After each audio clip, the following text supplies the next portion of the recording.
আপনাদেরকে আমি পাওয়ার দিয়ে আসলাম যে যা করার করতে হবে। যারা এটার জন্য রুখার চেষ্টা করছে, আমি কোনো অসাংবিধানিক কাজ করছি না। ভারতের সংবিধানকে সম্মান জানিয়েই প্রত্যেকটা ধর্মাবলম্বী মানুষের নিজের নিজের অধিকার আছে।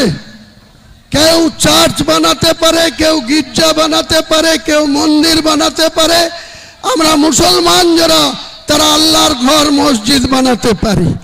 বলবো, আপনারা দেখতে পাচ্ছেন বাংলায় এবং ইংরেজিতে এখানে পবিত্র বাবরি মসজিদের ভিত্তি স্থাপন প্রস্তাব লেখা আছে। আপনারা একটু ওই দিকে লক্ষ্য করবেন, আপনাদের ক্যামেরা ওই দিকে ঘোরাবেন, গোটা ভারতবর্ষ দেখুক যে এক শ্রেণীর মানুষ এটা হতে দিতে চাইনি। বাবরি মসজিদ নাকি ভারতের মাটিতে হবে। স্বাভাবিকভাবেই আমাদেরকে বিরুদ্ধে যেটা চক্রান্ত করে পিআইএলএ ফাইল করা হলো, তারা চেয়েছিল 8 তারিখে ডেট ছিল, তাহলে স্বাভাবিকভাবে আজকে 6 তারিখে আমরা শিলান্যাস করে দিতাম। তারা এটাকে রোখার জন্য স্পেশালভাবে মেনশন করলো 5 তারিখে মামলা শুনানি করতে হবে।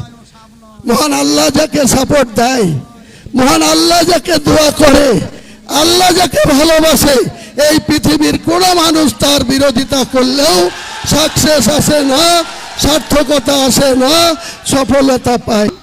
কোন ধর্মাবলম্বী মানুষকে আমরা ঘৃণাও করি না, অশ্রদ্ধাও করি না।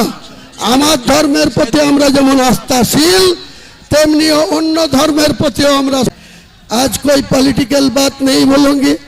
अगले 22 तारीख आने दीजिए, उसी दिन में बहरमपुर टेक्सटाइल में या अगले दिन होगी, वो पता मिल जाएगी सारे इंडिया को, लोग को।